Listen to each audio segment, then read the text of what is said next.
warahmatullahi wabarakatuh. Perkenalkan, nama saya Evi Salma dengan NIM 17096240007 dari Prodi Pendidikan Administrasi Perkantoran.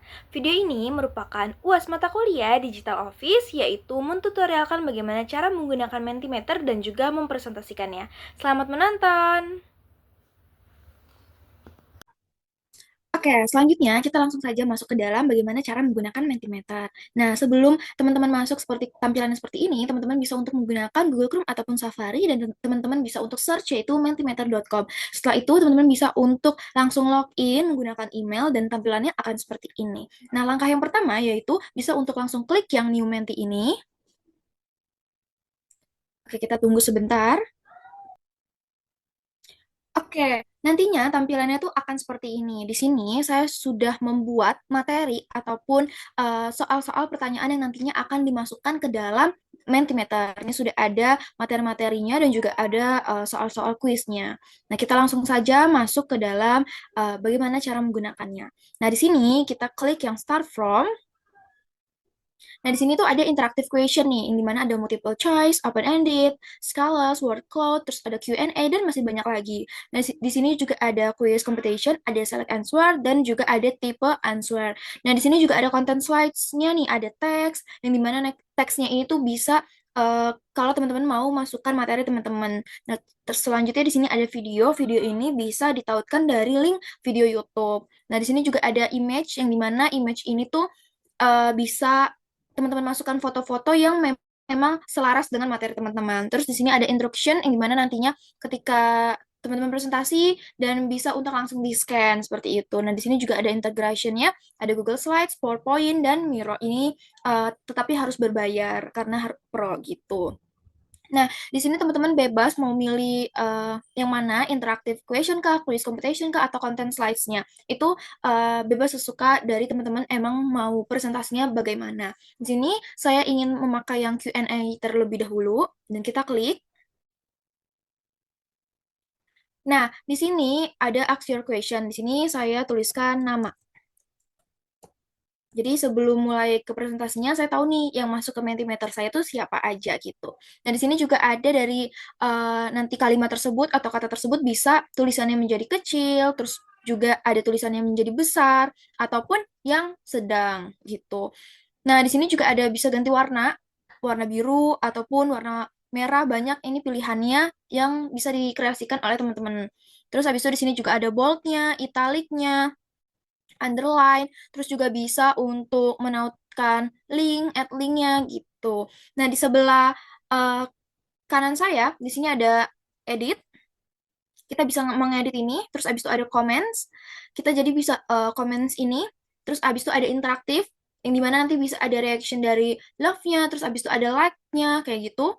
Terus di sini juga ada templates, yang dimana templates-nya ini tuh teman-teman bisa pakai dari sudah disediakan dari Mentimeternya. Ada yang plan ini, feedback, terus juga ada yang pro, semisal teman-teman memang mau yang berbayar.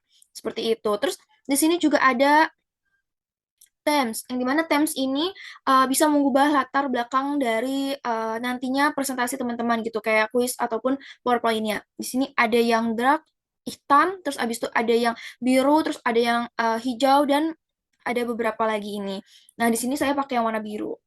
Nah, setelah sudah, teman-teman bisa untuk langsung new slide-nya gitu. Bisa di new slide, dan bisa dikreasikan oleh teman-teman mau yang memakai bagian mana gitu, interaktif kah, atau quiz competition kah, atau dari content slides-nya. Di sini saya pakai yang teks, karena saya ingin mau menuliskan judul yang akan saya presentasikan, yaitu Manajemen Public Relation. Nah, di bawahnya di sini saya tuliskan mata kuliahnya yaitu Public Relation. Seperti ini. Nah, di sini teksnya itu bisa di bold, sama bisa di italic, di underline, dikasih add linknya. Terus abis itu di sini juga ada yang tulisannya besar gitu pakai display, terus abis itu yang heading dan subheading kayak gitu. Terus ini juga ada yang body yang memang kecil seperti itu. Nah, di sini juga ada kayak untuk simbolnya. Terus di sini ada satu 2 3, di sini biar bisa di tengah, di kiri tulisannya, terus habis itu di kanan, dan ini juga bisa di atas bawah seperti itu. Bisa dikreasikan oleh teman-teman. Nah, di sini saya pakainya yang heading saja. Nah, di bawahnya yang public relation-nya saya italic. Seperti ini. Nah, bisa nih selanjutnya ketika sudah kita langsung ke new slide.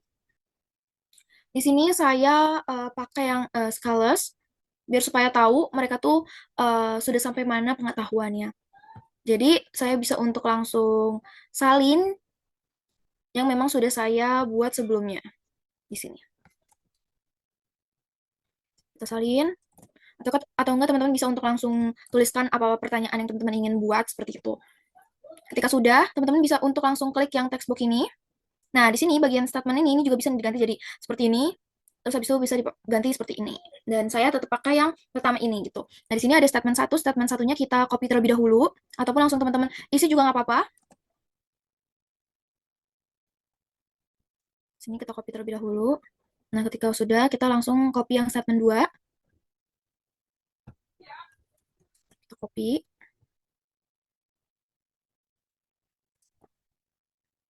Ini bisa dikreasikan oleh teman-teman sendiri. Semisal mau add link, add statementnya, juga teman-teman bisa langsung pencet yang add ini. Dan di sini saya cukup sampai 3 saja, jadi saya XX. Gitu. Nah, ketika sudah seperti ini, teman-teman mungkin mau di bold, bisa juga. Terus bisa juga di italic. Di sini saya tetap menggunakan yang normal, jadi tidak saya bold, seperti ini. Dan ketika sudah seperti ini, saya lanjut ke new slide. Dan ketika saya udah tahu nih, teman-teman saya tuh pengetahuannya udah sampai mana, terus setelah itu saya jelaskan. Nah, berarti saya memakai yang teks ini. Nah, di teks ini saya bisa saya copy terlebih dahulu. Ini. Nah, di sini saya paste. Nah, kan begini kan masih agak kurang rapi, jadi bisa untuk dirapikan. Misalnya yang fact finding sampai evaluasi ini dipakaikan simbol ataupun dipakaikan 1, 2, 3 ini. Nah, seperti ini. Dan yang untuk manajemen public ini, public relation ini bisa untuk di bold. Seperti ini. Jadi agak maksudnya terlihat rapi dari sebelumnya. Bisa menggunakan fitur-fitur yang sudah disediakan oleh Mentimeternya. Nah, selanjutnya kita langsung buat new slide lagi karena nantinya saya akan mau menjelaskan mengenai rincian nih yang terdiri dari manajemen public relation itu, di mana nanti saya akan menjelaskan satu-satu poin tersebut ini. Jadi kita new slide terlebih dahulu. Selanjutnya kita klik yang teks ini. Kita tunggu sebentar. Nah, ketika sudah, kita akan pakaikan gambar gitu. Nah, kita klik to add image. Kita klik. Kalau misal memang belum ada gambarnya, teman-teman bisa untuk pergi ke Google ataupun ke Pinterest untuk mencari gambarnya terlebih dahulu. Nah, di sini sudah ada fotonya. Di sini saya pilih yang ini, dimasukkan. Oke, ketika sudah rapi, seperti ini, boleh diklik save.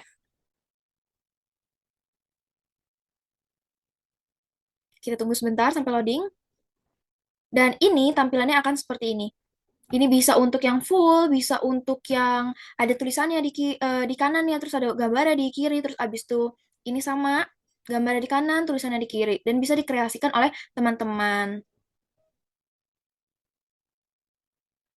Nah, di sini juga setelah itu saya langsung eh, copy materi yang saya akan gunakan. Jadi di copy atau enggak teman-teman bisa langsung ketikkan di dalam eh, text box ini. Kita paste dan kalau misalnya terlihat lebih besar jadi bisa boleh diganti nih bodinya. Misalnya kayak bodinya diganti nah seperti ini dan dirapikan gitu yang sesuai apa yang teman-teman inginkan. Selanjutnya, teman-teman bebas untuk mengkreasikannya seperti apa dan mau seperti apa. Dan di sini videonya saya cepatkan karena tutorialnya sama kayak yang sudah saya jelaskan sebelumnya.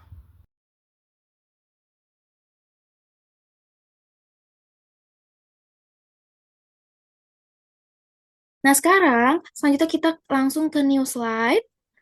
Nah, setelah itu kita akan mau memberikan kuis nih kepada nantinya para peserta yang melihat kita presentasi, seperti itu kan. Nah, di sini aku bakal mau pakai yang select answer. Oke, kita klik. Tunggu sebentar. Nah, di sini teman-teman bisa untuk memberikan pertanyaan gitu. Nah, di sini aku udah buat pertanyaannya di Gdocs yang tadi. Nah, di sini ada contoh program aktivitas PR. Kita masukkan di sini. Oke. Nah, nantinya teman-teman sama nih bisa untuk di bold, italic, dan itu bisa dikreasikan sama teman-teman sendiri. Nah, di sini kita klik yang di dalam box ini. Nah, di sini tuh ada option 1, option 2, option 3, dan sampai seterusnya bisa di add option. Nah, di sini aku copy dulu, ada eksternal, internal, dan krisis. Ini buat option 1. Yang dimana option 1 ini mau aku checklist. Jadi itu jawaban yang benarnya. Nah, di option 2 dan option 3 itu nggak aku checklist karena itu jawaban yang kurang tepat. Seperti itu. Jadi sebentar aku copy terlebih dahulu. Aku masukkan dan berarti yang option 4-nya ini aku silang karena itu tidak terpakai. Jadi kita silang. Nah, jadi nantinya yang menjawab eksternal, internal, dan krisis itu adalah jawaban yang benar. Dan untuk menjawab eksternal dan internal ataupun internal dan krisis itu jawaban yang salah. Nah, selanjutnya next kita langsung uh, masuk ke yang new slide lagi. Di sini sama, saya menggunakan select answer untuk membuat pertanyaannya.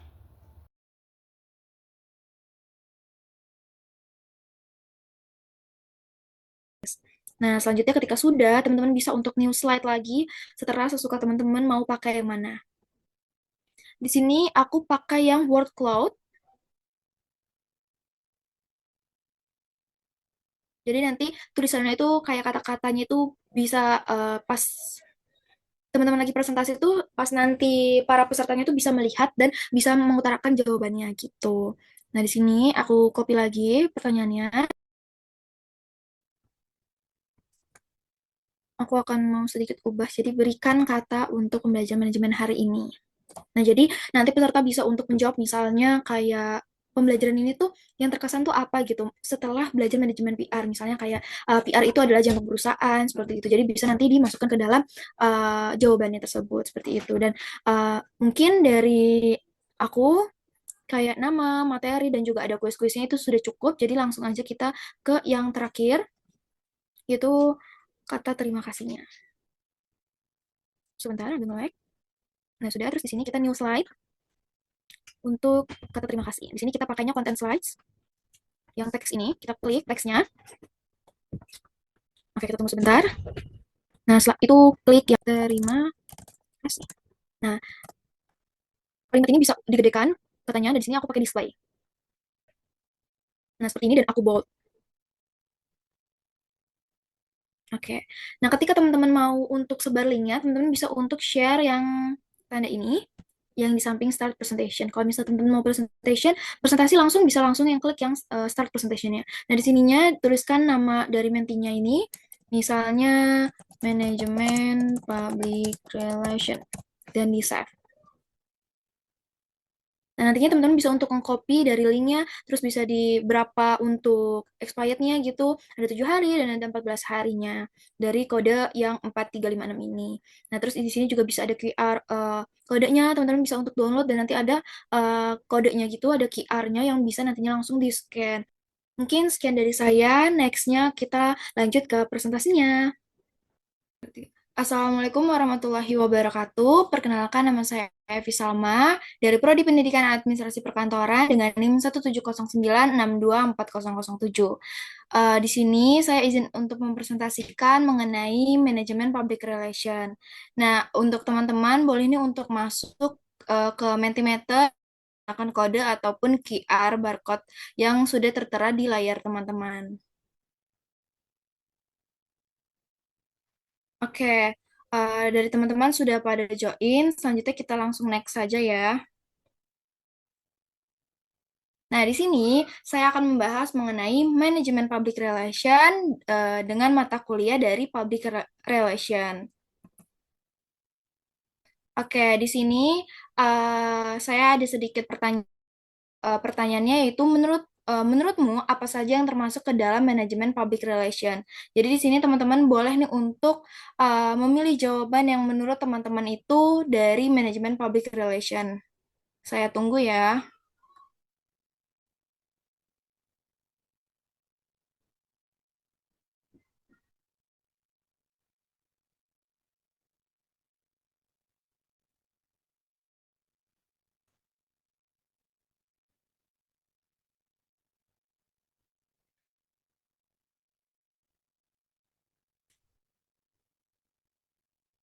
Oke, sambil menunggu, udah ada 4 orang dari 9 orang.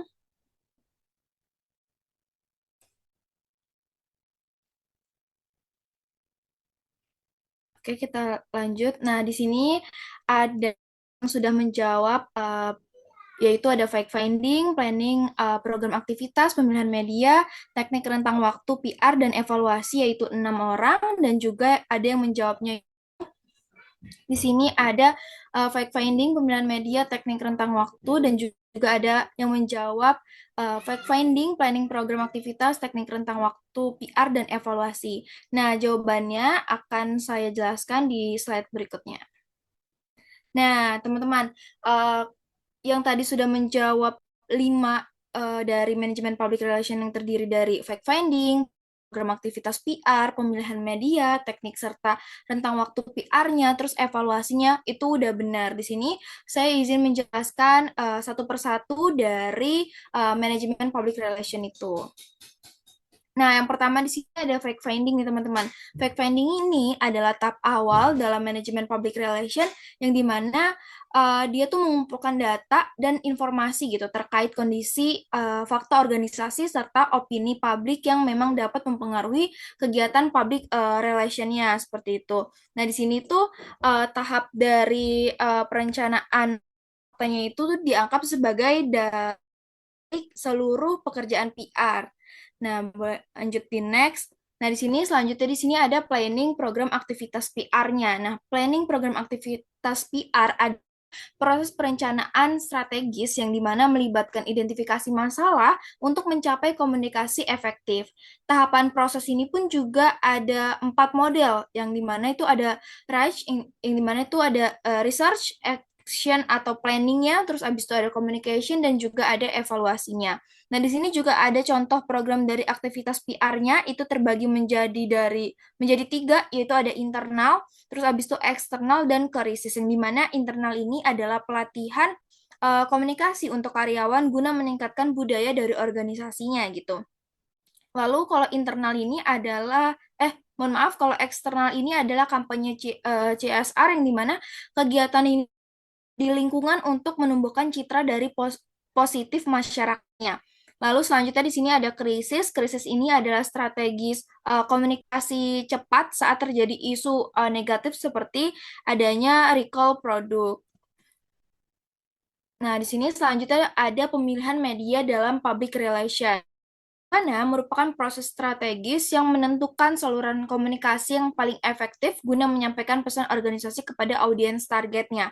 Jadi media ini tuh mencakup media tradisional, ada surat kabar, televisi, radio, serta media digital yang seperti situs web, media sosial, ataupun platform online online lainnya. Terus dari tujuan uh, utamanya itu untuk membangun citra positifnya dan memperkuat hubungan dengan stakeholder dan memastikan pesan tersebar secara luas gitu dan pastinya relevan.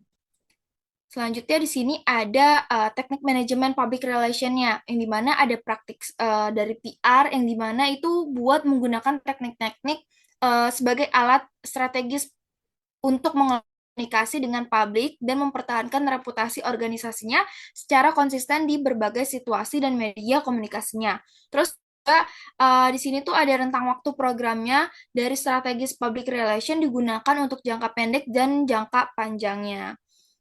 Nah, yang terakhir di sini ada evaluasi. Evaluasi ini adalah proses untuk mendapatkan informasi ataupun membandingkan menyimpulkan hasil evaluasi tentang tingkat dari keberhasilan program untuk menginterpretasikan hasil dari evaluasi tersebut, lalu dirumuskan dengan kebijakan yang sesuai dengan rekomendasi tersebut. Nah, selanjutnya akan kuis. Nah, teman-teman boleh untuk masuk ke kuisnya dulu, ke Mentimeternya. Kita tunggu. Oke, udah 5 orang. Kita langsung next saja. Nah, untuk pertanyaan pertama di sini, contoh program aktivitas PR,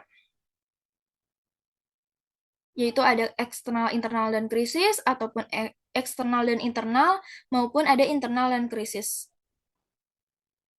Ayo teman-teman, waktunya.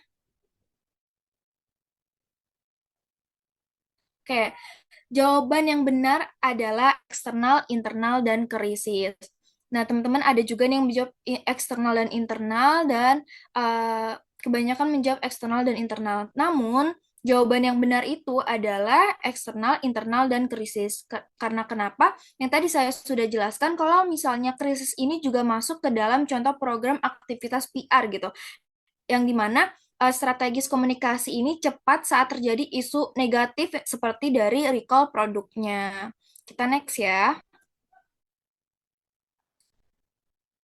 Nah, selanjutnya kita next.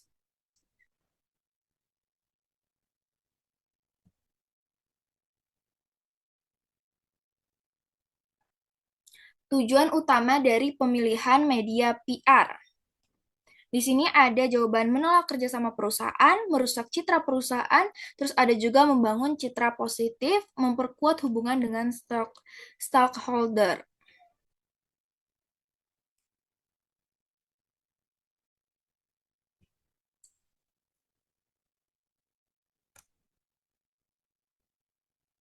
Oke, benar nih teman-teman sudah menjawab citra positif gitu. Karena kalau menolak kerja sama perusahaan, pasti itu tidak termasuk kan. Terus juga merusak citra perusahaan, itu juga tidak termasuk karena malah merusak citra perusahaan yang seharusnya itu membangun citra positifnya.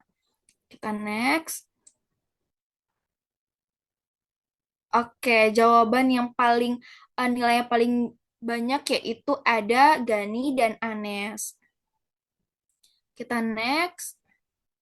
Nah, di sini teman-teman boleh nih masukkan yang menurut teman-teman apa yang teman-teman dapatkan dari pembelajaran manajemen PR hari ini.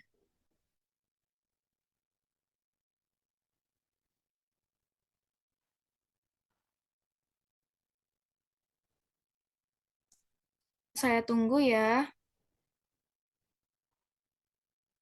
Wawasan baru. Oke.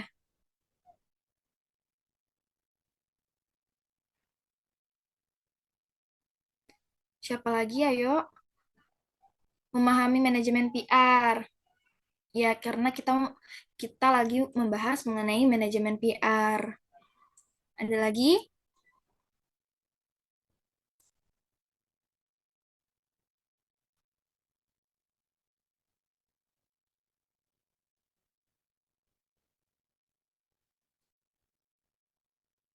Eksternal dan internal. Mungkin eksternal dan internal dari PR ya.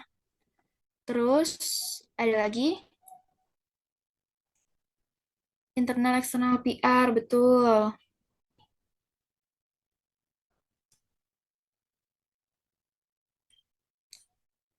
PR positif. Fungsi dari PR. Oke, betul banget yang sudah disampaikan oleh teman-teman. Kita next ya. Mungkin sekian dari saya, kurang lebihnya mohon maaf. Semoga teman-teman bisa lebih memahami apa itu tadi yang saya sudah jelaskan mengenai manajemen PR. Kurang lebihnya mohon maaf. Wassalamualaikum warahmatullahi wabarakatuh.